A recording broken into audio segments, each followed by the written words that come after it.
नमस्कार,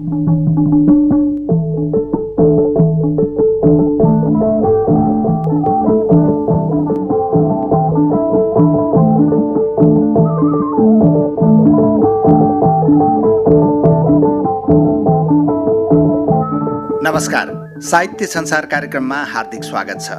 रेडियो नेपालबाट साहित्य संसार कार्यक्रम हरेक शुक्रबार बिहान 10 बजेको समाचारपछि प्रसारण हुँदै आएको छ र शनिबार बेलुकी 9 बजेको समाचारपछि यो कार्यक्रम पुनः प्रसारणको रूपमा सुन्न सकिन्छ। रेडियो नेपालका मिडियम वेब तथा एफएम फ्रिक्वेन्सीहरूका साथमा redionepal.gov.np, अनलाइन redionepal.gov.np र रेडियो नेपाल मोबाइल एपबाट समेत साहित्य संसार कार्यक्रम सुन्न सकिन्छ।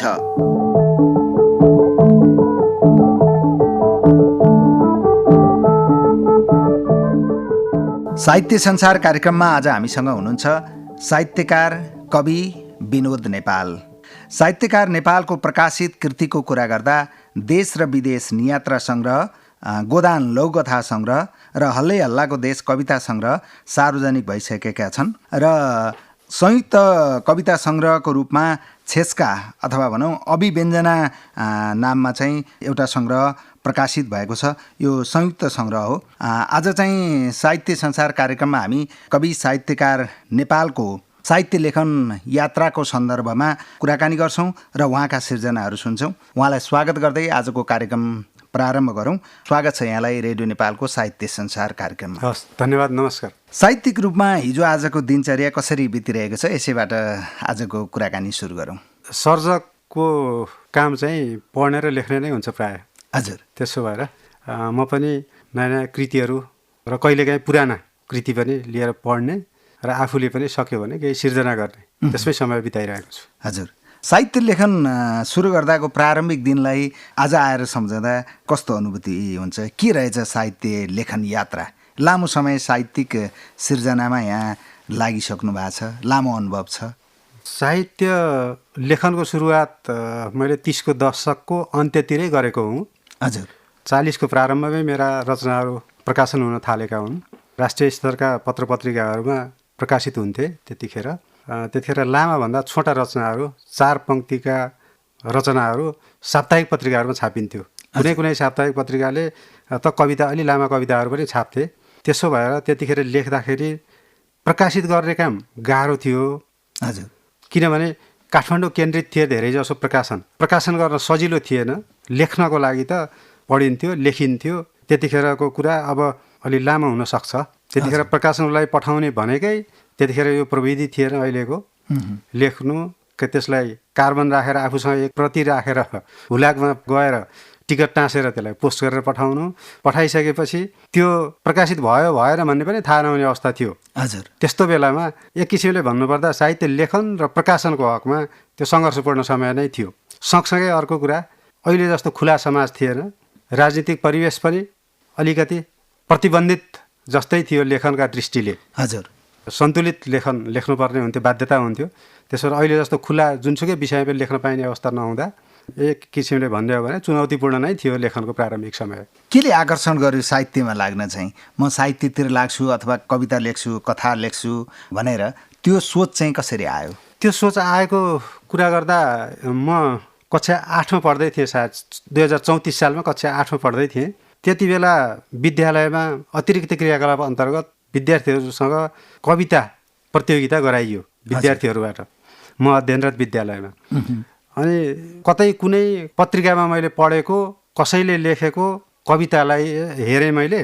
कविता कसरी लेखिन्छ भन्ने पनि थाहा थिएन। हेरेँ मैले, हेरिसकेपछि त्यो कविताले प्रभावित गर्यो। त्यो कविताले प्रभावित गरिसकेपछि त्यही कविताको केही पङ्क्तिहरू मैले टिपेँ। हजुर। टिपेर त्यससँग केही पङ्क्ति आफ्ना थपेँ र मैले त्यो कार्यक्रममा मैले कविता सुनाएँ। त्यही कविता सुनाएँ। त्यो कविता पुरस्कृत भयो। पुरस्कृत भइसकेपछि मलाई हौसला मिल्यो, उत्साह मिल्यो। त्यसपछि मैले लेख्न थालेको हुँ। हजुर। यहाँको केही कविताहरू सुनौँ, त्यसपछि हामी संवादमा अघि बढौँला। यहाँको कविता सङ्ग्रहकै कुरा गर्ने हो भने हल्लै हल्लाको देश कविता सङ्ग्रह सार्वजनिक भइसकेको छ। केही कविताहरू सुनौँ। मैले 44 सालमा लेखिएको मेरो एउटा प्रकाशित कविता सुनाउँछु। हजुर। त्यो परिचय भन्ने शीर्षकको कविता सुनाउँछु। हजुर। परिचय। यहाँनिर मैले एउटा कुरा जानकारी गराउन चाहेँ यहाँहरूलाई र श्रोताहरूलाई पनि। हजुर। म त्यस्ताका उपनाम राखेर लेख्थेँ। उहुँ। विनोद नेपालसँगै बैगुनी हुन्थ्यो। ए हजुर हजुर विनोद नेपाल बैगुनी। हजुर अग्रज पुस्ताका सर्जकहरूले अहिले पनि मलाई बैगुनी हो तपाईँ भनेर सोध्नुहुन्छ। हजुर पछि मैले बैगुनी उपनाम लेख्न छाडेँ। आजभोलिका सिर्जनाहरू मेरो बैगुनी उपनाम आउँदैन, विनोद नेपाल बैगुनी भनेर लेख्थेँ मैले। यो मेरो 44 सालमा प्रकाशित भएको कविता हो। हजुर परिचय। हजुर कविज्यू। म आँखाभरि लाली गुराँस बोकेर हिँड्ने मान्छे, म मनभरि बुद्ध बोकेर हिँड्ने मान्छे। म आँखाभरि लाली गुराँस बोकेर हिँड्ने मान्छे, म मनभरि बुद्ध बोकेर हिँड्ने मान्छे।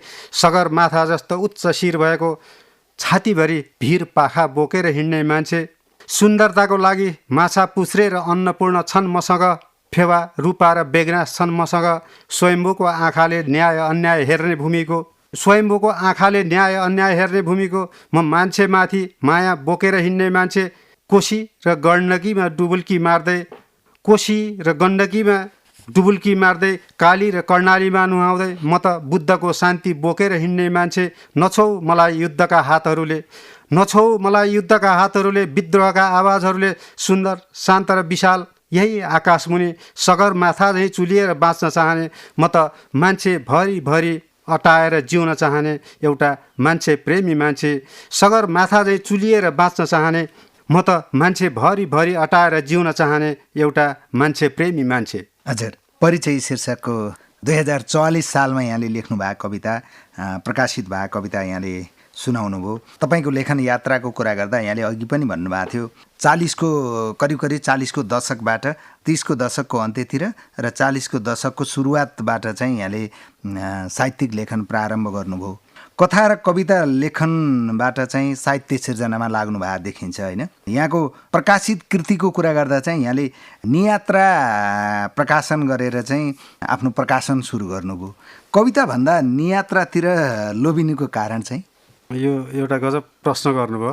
मैले सोचिराखेको थिएँ यो प्रश्न मलाई आउँछ भन्ने। सुरुमा कविता सिर्जनामा लागि। हजुर कविता सिर्जनाको कुनै आकारको सीमा थिएन। कथा पनि लेखेँ मैले, केही प्रकाशित पनि भए, केही कथाहरू साप्ताहिक पत्रिकाहरू प्रकाशित भए। कविताहरू त लामा छोटा कविताहरू लेखियो प्रकाशित हुन्थे। यो यात्रा संस्मरण लेख्ने चलन चाहिँ त्यति धेरै भइसकेको थिएन त्यतिखेर। हजुर फेरि त्यतिखेर त्यो विद्यार्थी जीवनमा यात्रा संस्मरण लेख्ने भन्ने कुरा पनि अलिकति यात्राकै सम्भावना कम हुन्थ्यो भने लेखनको कुरा त अझै परको कुरा हुन्थ्यो। अहिलेको जस्तो समय थिएन, हामीलाई थाहै छ त्यतिखेरको हाम्रो पहुँच एक्सेस कहाँसम्म हुन्थ्यो भन्ने कुरा। त्यसकारण एउटा त यात्रा नै कम हुन्थ्यो, अर्को चाहिँ यात्रा साहित्यको त्यति व्यापकता भइसकेको थिएन त्यतिखेर। त्यस कारणले पनि त्यतिखेर यात्रा साहित्यको सम्भावना भएन, कविता कथा सिर्जनामै लागि। पछि आएर अब जीवन निर्वाहको क्रममा शिक्षा दीक्षा हासिल गरिसकेपछि जागिरमा प्रवेश गरियो। जागिरे जीवन प्रारम्भ भइसकेपछि कहिले कहाँ देशभरि मेचीदेखि महाकालीसम्म जहाँ खटायो त्यहाँ जानुपर्ने त्यो लामो समय त्यो जागिरमा बसियो। त्यो जागिरको क्रममा कहिले कहाँ पुग्दाका अनुभूति पनि भए। हजुर जागिरे जीवन बिताइसकेपछि पनि त्यसपछिको फुर्सदको समयमा घुमफिरलाई नै र सिर्जनालाई पठनलाई नै आफ्नो चाहिँ मुख्य पेसा नै अहिले त त्यही भइरहेको छ। हजुर त्यसरी म पछि यात्रा साहित्य लेखनतिर आकर्षित भएँ। यात्रा साहित्यले धेरै कुरा भन्न सक्छ, धेरै ठाउँका कुरा गर्न सक्छ, धेरै अनुभूति त्यहाँ व्यक्त गर्न सकिन्छ भन्ने लाग्यो र म यात्रा साहित्य सिर्जनामा लाग्यो। 30को दशकको अन्त्यबाट चाहिँ साहित्य सिर्जनामा लाग्नुभयो। यो लामो अवधि, यो झन्डै 40 वर्षभन्दा बढी चाहिँ अहिले साहित्यमा समय बिताइसक्नुभयो, साहित्य सिर्जनामा लागिसक्नुभयो। साहित्यिक यात्रा चाहिँ के रहेछ? मेरो विचारमा साहित्य भनेको जीवन हो। साहित्यले जीवन बोल्छ, परिवेश बोल्छ, समाज बोल्छ, संस्कृति बोल्छ। भन्दा साहित्यलाई यो कुनै एउटा सीमाभित्र बन्धनभित्र बाँध्न नसकिने कुरा हो भन्ने ठान्छु म। हजुर यो असीम छ, धेरै कुरा यसबाट व्यक्त गर्न सकिन्छ, धेरै कुरा यसमा समेट्न सकिन्छ, धेरै कुरा लेख्न सकिन्छ। हाम्रो समाजको सुधारको एउटा माध्यम पनि हो, चेतना अभिवृद्धिको माध्यम पनि हो साहित्य भनेको। हजुर त्यसकारण साहित्य भनेको एउटा मानव सभ्यताको नै एउटा विकासको एउटा चाहिँ कडी हो भन्छु म साहित्यलाई। हजुर एउटा सर्जकले, एउटा स्रष्टाले साहित्यिक सिर्जना गर्नुको उद्देश्य चाहिँ के हुन्छ? उसको आत्मसुखको लागि अथवा आत्मानुभूतिलाई मात्रै व्यक्त गर्नको लागि हो कि समाज सुधारको लागि हो कि अथवा नाम कमाउनको लागि हो? यहाँको विचारमा के छ? यो समाज सुधारकै लागि लेखिन्छ। हजुर साहित्य म सधैँ के भन्छु भने साहित्य सधैँ प्रगतिशील हुन्छ। साहित्य वर्तमानसँग कहिले पनि सन्तुष्ट हुँदैन, जहिले पनि असन्तुष्ट हुन्छ। हिजो यो हाम्रो जुन शासन व्यवस्था थियो त्यतिखेर एक खालको बन्देज थियो। साहित्यकारहरूले लेखे बिम्ब प्रतीकका माध्यमबाट समाजलाई समाजमा देखिएका समाजले भोगिरहेका पीडाहरू बिम्ब प्रतीकका माध्यमबाट र परिवर्तनको चाहना बिम्ब प्रतीकका माध्यमबाट अभिव्यक्त गरे साहित्यकारहरूले। त्यसले यो जसले पढ्यो जसले सिर्जना गर्यो त छँदैछ, जो साहित्यप्रति अभिरुचि राखेर साहित्यको अध्ययन गर्ने साहित्यिक सिर्जनाहरू पढ्ने जसले गरे उनमा एक खालको चेतना जगाउने काम त्यसले गर्यो भन्दा साहित्यले समाजलाई अगाडि बढाउन यथास्थितिबाट अगाडि बढ्न परिवर्तनमुखी क्रियाकलापहरू अगाडि बढाउनलाई साहित्यले सहयोग गर्यो। र अहिले वर्तमान समयमा पनि समयप्रतिका असन्तुष्टिहरू साहित्यमा व्यक्त भइरहेका छन्। हाम्रो शासन प्रशासनका सम्बन्धमा वा हाम्रो जीवन दैनन्दिनका जीवनले भोग्नु परेका पीडा व्यथाहरूका विषयमा साहित्य लेखिरहेको छ। साहित्यले चेतना अभिवृद्धिको काम गर्छ। हजुर, जस्तो विभेदका कुरा, असङ्गतिका कुरा, अन्यायका कुरा, विभिन्न कुराहरूलाई साहित्यिक स्रष्टाहरूले सर्जकहरूले चाहिँ लेखिरहनु भएको हुन्छ। सम्बन्धितले चाहिँ त्यो पक्षलाई सुनेर त्यो अनुसारको व्यवहारमा आचरणमा परिवर्तन गर्ने काम चाहिँ कतिको गरेको पाउनुहुन्छ? यो साहित्य भनेको नारा जुलुस गरेर सडकमा उत्रिएर हुन त सडक आन्दोलन भएको छ, यहाँलाई पक्कै पनि स्मरण छ त्यो कुरा। हजुर हजुर 36 सालको सडक कविता क्रान्तिको हामी सम्झन्छौँ। हामी त अब सानै थियौँ त्यतिखेर, तर हामी सम्झन्छौँ त्यतिखेरका घटनाहरू। समाजलाई परिवर्तन गर्न यसले दबाब दिने हो। अघि नै मैले भनिसकेँ, नारा जुलुस गरेर हल्ला गरेर सडकमा उत्रिने भन्दा पनि यो त बौद्धिक दबाब हो। साहित्यले दिने भनेको बौद्धिक दबाब हो। कहिलेकाहीँ यो राजनीतिले के भन्छ भन्दा हामी राजनीतितिर गयौँ भने राजनीतिले यो साहित्यलाई उत्पादक मानेको छैन, तर समाज सुधारको सम्वाहक राजनीति हो यो साहित्य हो। त्यो राजनीतिले मान्नै पर्छ, बुझ्नै पर्छ। व्यक्त रूपमा नआए पनि जति पनि परिवर्तनहरू भएका छन् हामी कहाँ पनि जति पनि परिवर्तन भएका छन् त्यसको आवाज उठाउने पहिलो आवाज उठाउने काम साहित्यबाट भएको छ। हामीले पछाडि फर्केर हेऱ्यौँ भने इतिहासको अगाडि गयौँ 7 सालका घटनाक्रम, त्योभन्दा अगाडि पनि हामी जोडिन पुग्यौँ भने पनि त्यो कुरा थाहा हुन्छ। मकैको खेती भन्नेदेखि लिएर होइन पिञ्जराको सुगादेखि लिएर हामीहरू भन्छौँ नि त यी चाहिँ परिवर्तनका सहयोगी बने। यिनीहरूले यसरी सिम्बोलिक प्रतिबिम्ब यो बिम्बात्मक रूपमा चाहिँ यस्ता चिजहरूलाई लिएर आए बाहिर, एक खालको दबाब त्यसलाई चाहिँ पर्छ नै। त्यो ढिलो चाँडो महसुस गर्ने र त्यसलाई चाहिँ सम्बोधन गर्ने प्रयास चाहिँ गर्नै पर्छ। सुस्त गतिमा धीमा गतिमा भए पनि गरेकै हुन्छ। हजुर, आदरणीय श्रोताहरू, आज साहित्य संसार कार्यक्रममा हामी कवि साहित्यकार विनोद नेपालसँग संवाद गरिरहेका छौँ र उहाँका सिर्जनाहरू सुनिरहेका छौँ। फेरि पनि यहाँको एउटा कविता सुनौँ अनि अघि बढौँला संवादमा। अरू सन्दर्भहरू त्यसपछि कुरा गरौँ। यो युवावस्थामा लेखिएको एउटा प्रेमिल कविता, यसरी खै कतिन्जेल बाँचिएला। हजुर, यसरी खै कतिन्जेल बाँचिएला। यो निकै पुरानो हो। यो पनि 45 सालमा प्रकाशित भएको कविता हो। हजुर, यसरी खै कतिन्जेल बाँचिएला। मायाले न कुनै दिन अगालोमा बाँधेर केही बेर माया साट्नै पाइयो। मायाले न कुनै दिन अगालोमा बाँधेर केही बेर माया साट्नै पाइयो। न कहिल्यै अनुहार हेराहेर गरेर निदाउनै सकियो। न कहिल्यै अनुहार हेराहेर गरेर निदाउनै सकियो। व्यर्थ फुल झैँ ओइलाएर गए दिनहरू, त्यसै अलमलमै बिते रातहरू अचेल पश्चाताप हुन्छ। न कहिल्यै अनुहार हेराहेर गरेर बिताउनै सकियो। न व्यर्थ फुल झैँ ओइलाएर गए दिनहरू, त्यसै अलमलमै बिते रातहरू अचेल पश्चाताप हुन्छ। किन कुनै दिन तिमीलाई दौडेर छोप्न पुगिन, किन कहिल्यै पछ्याएर कतै एकान्तमा भेट्न पुगिन। लजाएरै आँखा घुमाएरै बिताइयो दिनहरू, निर्निमेष टोलाएर दलिन गनेरै बिताइयो रातहरू। सधैँ छटपटी सधैँ कोलाहल मनभित्र, यसरी खै कतिन्जेल बाँचिएला। यसरी भौतारिएर खै कहाँसम्म पुगिएला। आऊ अब एकैछिन भलाकुसारी गरौँ, लाजै लाजमा मर्न खोजेका हामीहरू। आऊ अब एकैछिन भलाकुसारी गरौँ, लाजै लाजमा मर्न खोजेका हामीहरू। यसरी खै कतिन्जेल बाँचिएला। यहाँको एउटा प्रेमिल कविता यहाँले वाचन गरेर सुनाउनु भयो। यहाँको कुरा गर्दा कवि साहित्यकार विनोद नेपालज्यू कथा कविता र नियात्रा लेखनमा सक्रिय हुनुहुन्छ। साहित्यका विभिन्न विधामा कलम चलाइरहनु भएको छ, क्रियाशील हुनुहुन्छ। यो कथा नियात्राको कुरा गर्दा एउटा चाहिँ के छ भने कतिपयले चाहिँ कथालाई पनि नियात्रा जस्तो बनाउने र नियात्रालाई पनि कथा जस्तो गरेर प्रस्तुत गरेको भन्ने सुनिन्छ होइन, यस्तो पाइन्छ। कथा लेखन र नियात्रा लेखनका विषयमा संक्षिप्तमा भन्नुपर्दा यहाँको धारणा के छ? साहित्यका 4 विधा हुन्। 4वटा विधा मध्येको नियात्रा भनेको निबन्ध विधा अन्तर्गतको हो, कथा भनेको आख्यान अन्तर्गतको। हजुर। काव्य अर्को त काव्य र नाटक हो। हजुर। काव्य सबभन्दा धेरै लेखिन्छ। काव्य विधा अन्तर्गतका थुप्रै उपविधाहरू छन्। निबन्धभित्र पनि विभिन्न किसिमका निबन्धहरू लेखिन्छ। हजुर। कथा र निबन्धमा धेरै नै भिन्नता हुन्छ। कथा र यात्रा निबन्धमा त अझै हुन्छ नै, तर नेपाली साहित्यमा विभिन्न प्रयोगहरू हुँदै आएका छन् बेला बेलामा। त्यसै क्रममा अहिले यात्रोपन्यास भनेर यात्रा निबन्धलाई उपन्यासमा परिणत गरेर लेख्ने फरक छ। यात्रोपन्यास भन्ने पनि आएको छ। कथात्मक शैलीमा यात्रा पनि लेख्ने आएको छ। लेखिनु नराम्रो होइन, तर निबन्ध हो, कथा हो भन्छु म। निबन्धै हो, कथा नै हो। यात्राभित्र पनि नियात्रा लेख्नेहरूको पनि आफ्नो शैली छ। मानिस अहिले प्रयोगवादी भएको छ। अलिकति कसैले आफूलाई त्यस किसिमको नयाँ खालको लेखनबाट आफूलाई अलिकति चर्चामा ल्याउने प्रयत्न पनि गर्नुभएको होला कुनै सर्जकले। त्यसरी लेखिनु नराम्रो त भएन, तर निबन्धको ठाउँमा निबन्धको महत्त्व छ, यात्राको ठाउँमा यात्रा साहित्यको महत्त्व छ र विधाहरूको आफ्नै महत्त्व हुन्छ भन्ने ठान्छु म। हजुर। यहाँको प्रकाशित कृतिको कुरा गर्दा यहाँका फुटकर रूपमा त थुप्रै रचनाहरू सिर्जनाहरू सार्वजनिक भएका छन्, प्रकाशित भएका छन्।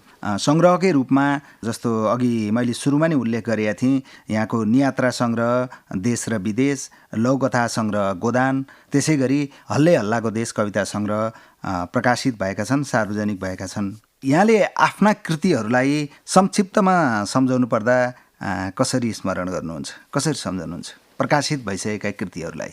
यो साहित्य लेखन प्रारम्भ गरेको र मेरा रचनाहरू प्रकाशन हुन थालेको धेरै पछि आएर मात्रै मैले चाहिँ कृति प्रकाशित गरेँ। हजुर। त्यसका विविध कारण थिए। धेरै लामो समयपछि आएर मेरो पहिलो कृति 2076 सालमा प्रकाशित भएको हो, देश र विदेश भन्ने मेरो नियात्रा सङ्ग्रह। त्यसपछि लगातार 77मा मैले गोदान लौकथा सङ्ग्रह प्रकाशित गरेँ। 78मा आएर हल्लै हल्लाको देश कविता सङ्ग्रह प्रकाशित गरेँ।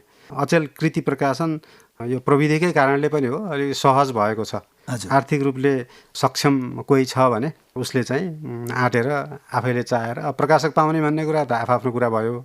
जसले पनि आफूले चाह्यो भने प्रकाशित गर्न सक्ने अवस्था छ। तर कृति प्रकाशित गर्नु भनेको एउटा सन्तान जन्माउनु सरह हो। एउटा सिर्जना जन्माउनु नै सन्तान जन्माउनु सरह हो भने कृति जन्माउन त झनै महत्त्वको ठुलो कुरा हो। कतिपय अवस्थामा के हुँदो रहेछ भने फुटकर सिर्जना गर्यो तर कृति भएन भने कतिपय कुनै कार्यक्रममा अथवा कसैसँग भेट हुँदा परिचय हुँदाखेरि पनि कृति कतिवटा छ भनेर सङ्ख्यात्मक रूपमा कृति खोजिने, त्यो चाहिँ अहिले समायोले त्यस्तो छ। त्यसले गर्दाखेरि अब चाहिँ कृति त ल्याउनु पर्यो भनेर मैले कृति ल्याएको हुँ। कृतिप्रति म आफू सन्तुष्ट छु। यसभित्र कमी कमजोरीहरू प्रशस्त छन्। अब चाहिँ लगभग मैले कुनै कृति मसँग सङ्कलित रचनाहरू छन्, प्रशस्त छन्। अब प्रकाशित गर्ने कृतिहरूमा यो विगतमा चाहिँ अनुभव नभएको कारणले पनि यो अलिकति एररहरू त्रुटिहरू छन् त्यसभित्र।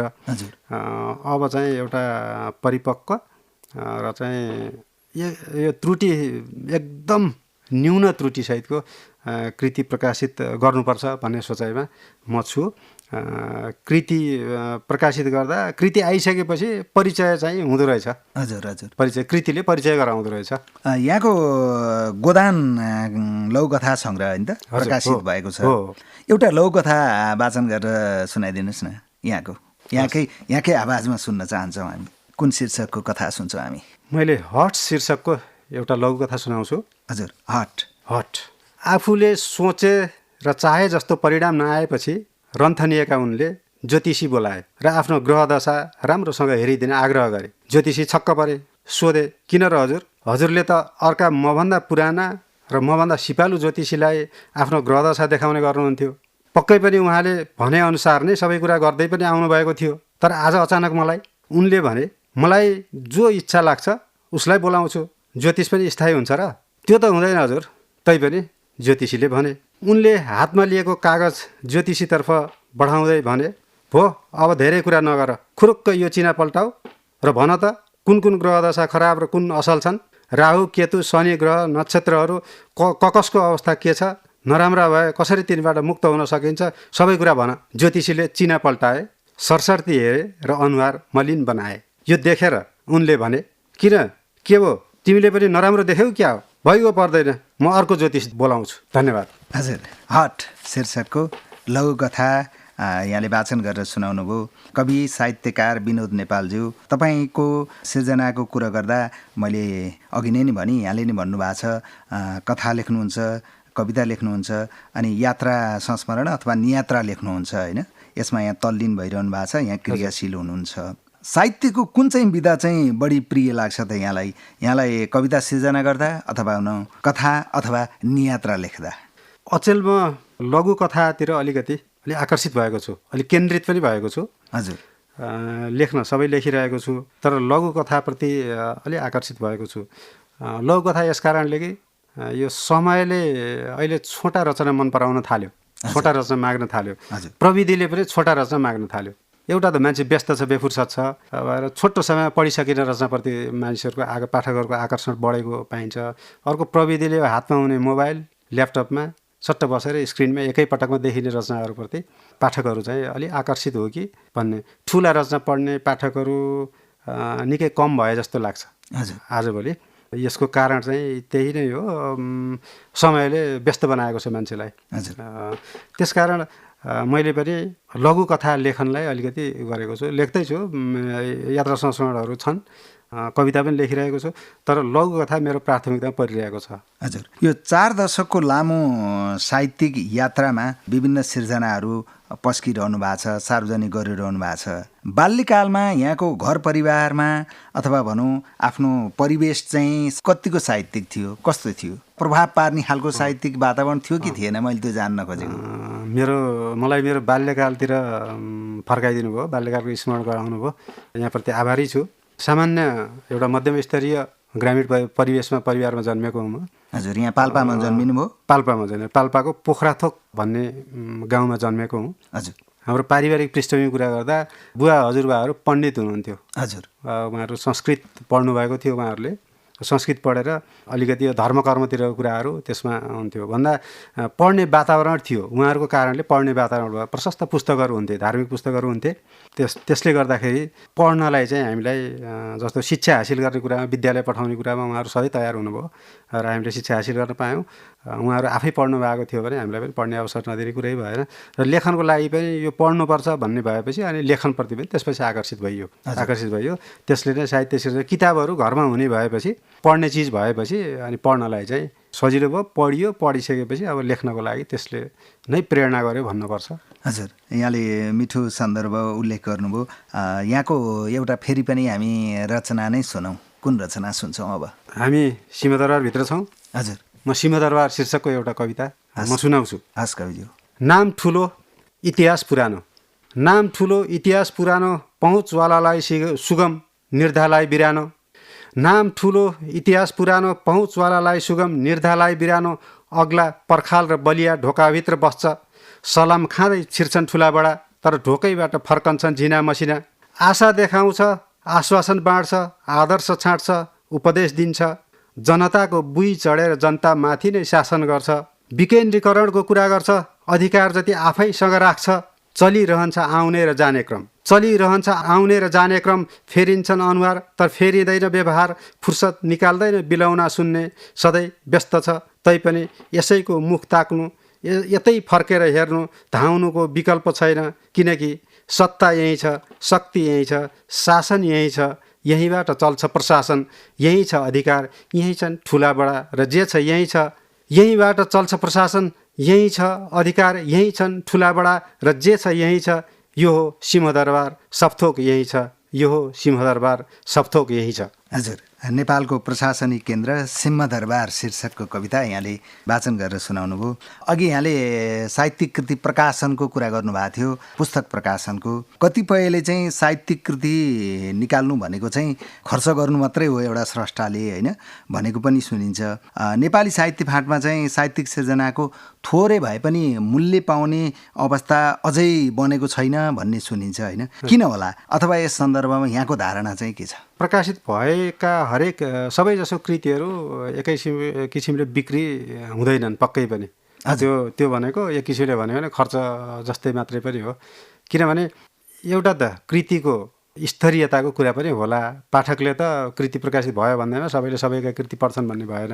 अर्को चाहिँ अहिले के भयो भने कुनै प्रकाशक लिएर प्रकाशक मार्फत बिक्री गर्ने भन्दा पनि अहिले सर्जकहरूले आफ्नै लगानीमा आफ्नै खर्चमा कृतिहरू प्रकाशित गर्ने र मेरो यतिवटा कृति भयो भनेर कृति सङ्ख्या बढाउने त्यो क्रम पनि कता कता चले जस्तो लाग्छ। हजुर, चले जस्तो लाग्छ। अग्रज साहित्यकारहरूसँग आफ्ना रचनाहरूलाई सिर्जनाहरूलाई देखाएर त्यसको स्तरीयता अभिवृद्धि गर्ने र प्रकाशनको होड गर्ने भन्दा पनि स्तर वृद्धि गर्नेतर्फ हामी लाग्यौँ भनेदेखि तिनले पक्कै पनि बजार पाउँदा हुन्। एउटा त अघि मैले भनिहालेँ, प्रविधिको कारणले गर्दा हातमा लिएर पढ्ने पुस्तकभन्दा स्क्रिनमा देखिने रचनाहरूप्रति चाहिँ पाठकको रुचि छ। हामीले प्रविधिले पछ्याउनै पर्छ, प्रविधिमा चाहिँ जानु पर्यो।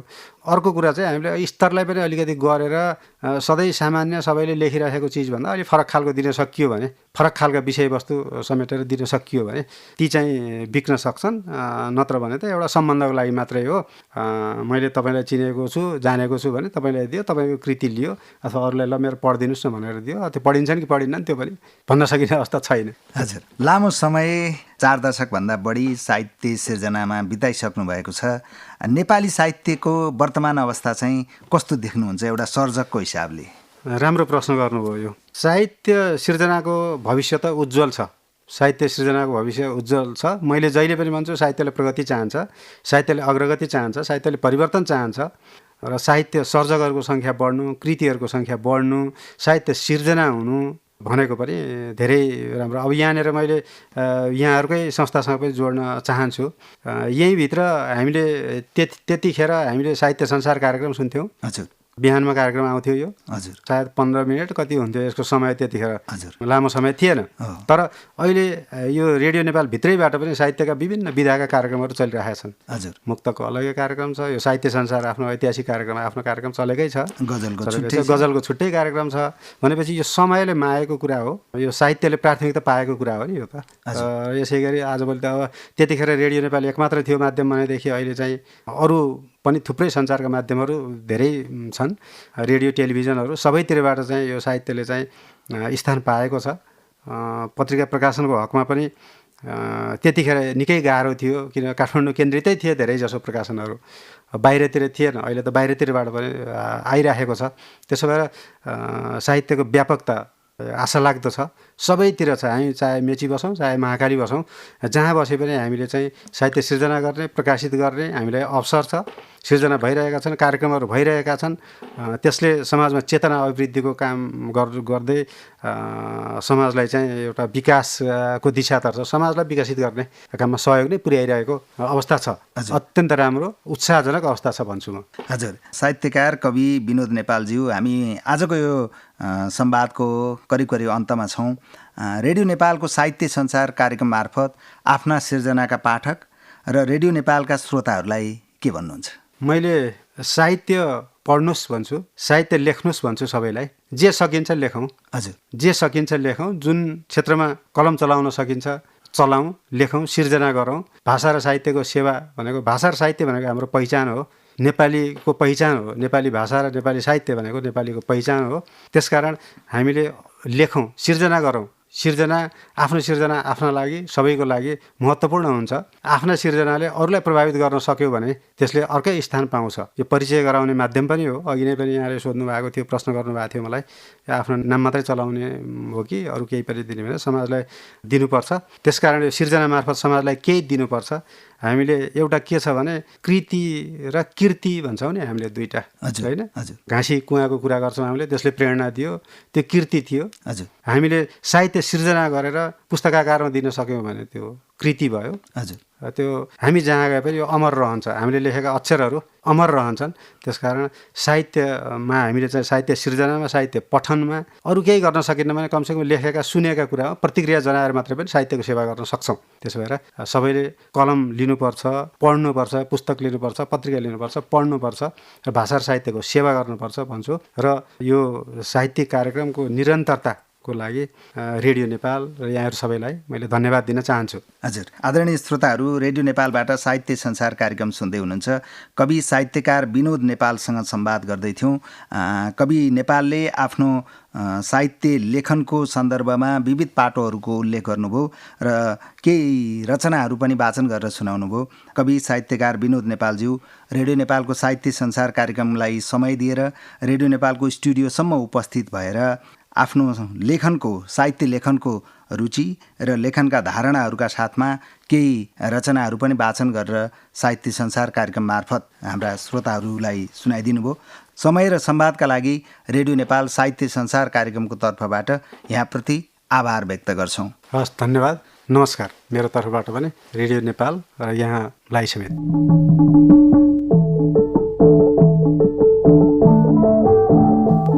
अब आजको लागि साहित्य संसार कार्यक्रमको निर्धारित समय सकिने लागेको छ। यहाँहरूसँग बिदा हुने तर्खरमा छौँ हामी।